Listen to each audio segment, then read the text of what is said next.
Hey there geckos, Maya here. So today we're going to be doing a video where we turn a sketch into a digital piece. So if you've watched my previous video showing you tips on what to draw, I'll leave the link in the description if you haven't. But I started off with a sketch of a wind goddess that we got from one of our drawing ideas. So, carrying on with that, I'm going in with some ink here onto the sketch to kind of finish it off. And I was really inspired by our previous drawing of the whale to use this kind of mandala, like henna pattern again. And I thought, why not put it in her hair? So she's got this magical dark hair going on. So yeah, I'm just kind of going in there, filling in all the little strands of her hair with various different little patterns and flowers and stripes. So our plan with this is to finish the ink drawing, and then we're going to take a picture of it, put it into the computer,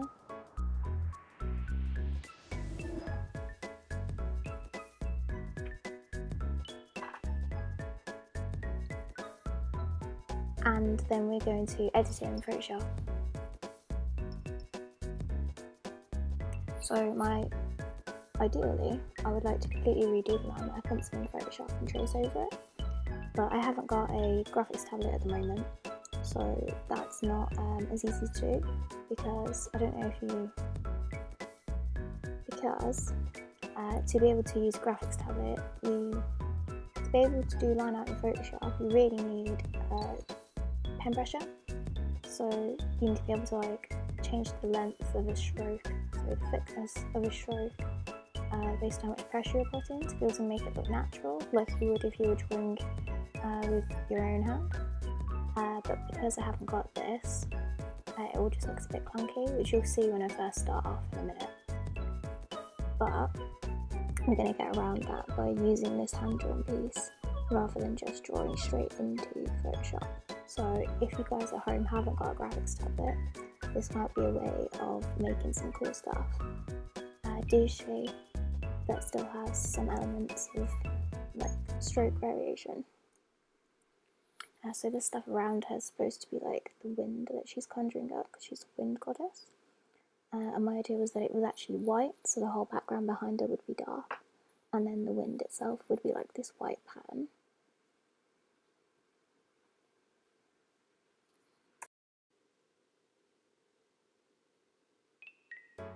So today's sponsor of the video is the like button.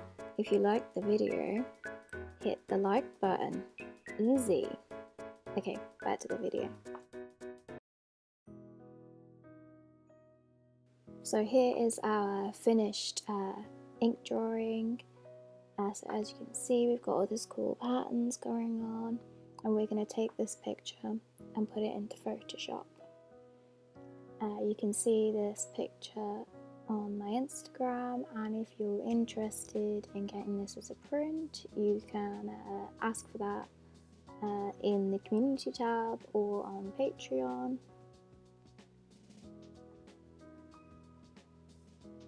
So here we're starting in Photoshop. We're just going to cut out the background, so we've just got our character here.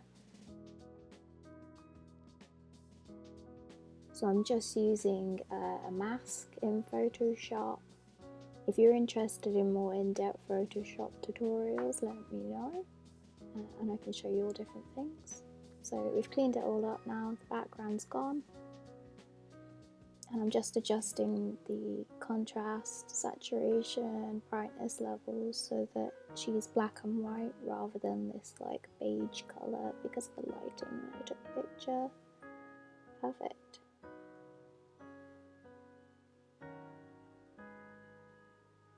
So we're going in with some line art, going over the lines that we've already done, and as you can see, it's a bit thick and clunky because we haven't got any kind of stroke variation, but we're going to get around that in a minute. I'll show you how.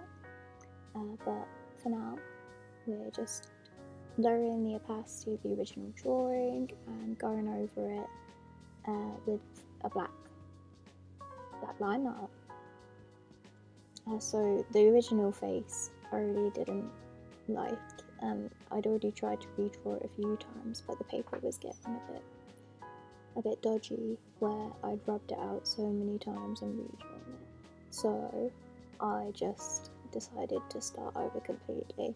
Same with the hands. The hands I've done were terrible, I kind of gave up. So I'm just here trying to redo the hands, and I can never get the two hands to actually match. There's always one that looks better than the other. So we're just gonna copy paste. Okay, so we're done pretty much with the line art now.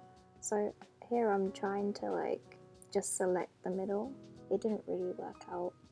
So I put a colour background on underneath so I can see if anything needs cleaning up a little bit. And we're gonna start filling in with some colour. So we're literally just painting on the colour, and then we're moving the colour in a different layer underneath the line art.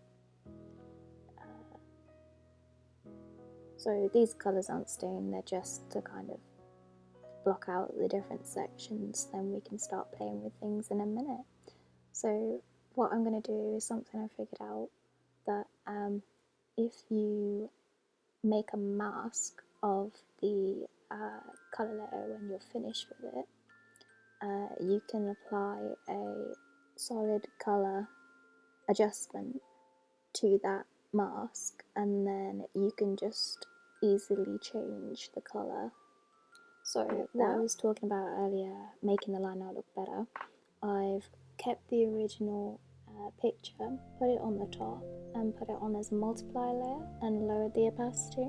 So then you've got my original strokes which have stroke variation, and I have just removed the face from that mask so that I can draw in a new face that I like better, along with some other parts. And I then just lower the opacity on all of those with a multiplier layer so that they kind of blend in and look natural. And that lets me have all of the detail that I've put in before, which is harder to put in digitally when you haven't got a graphics tablet. So there's a tip for you at home if you haven't got one of those. So now I'm just cleaning up all the colours where I haven't quite gone close enough to the lines when I did my colour fill.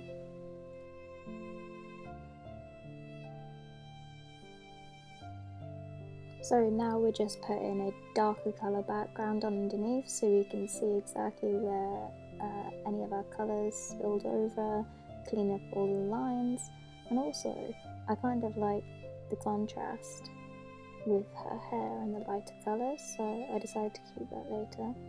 We go back into the face again because I still wasn't happy. And I realised that I hadn't taken out the little wind symbols from the mask, so I've taken them out to their own layer so I can play with them in their own way. I tried to do something here with like pink and blue, like they were like the colours of the wind from Pocahontas, but I didn't really like how that looked. So we're gonna go with taking out a bit of the opacity just with the rubber so they've got some like depth to them. And we're gonna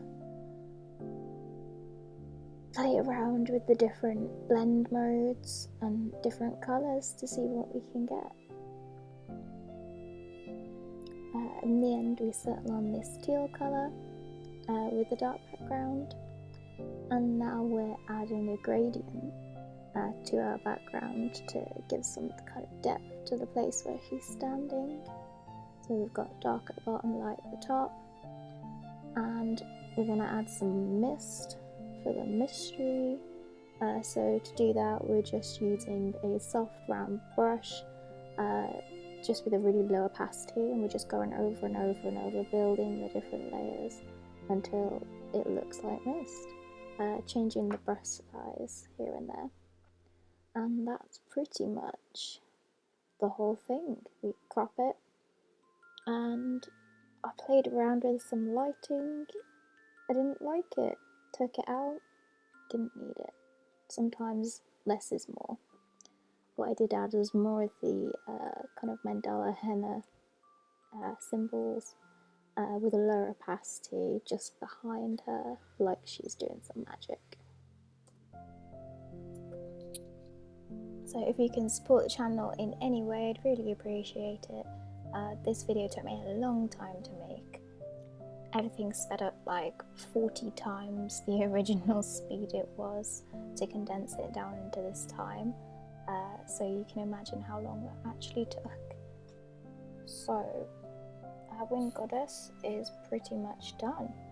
So if you like this video and want to see more of this kind of content, make sure you hit the like button and definitely check out the end cards for more videos like this, and leave me a comment on what you think of our Wind Goddess. Maybe she needs a name.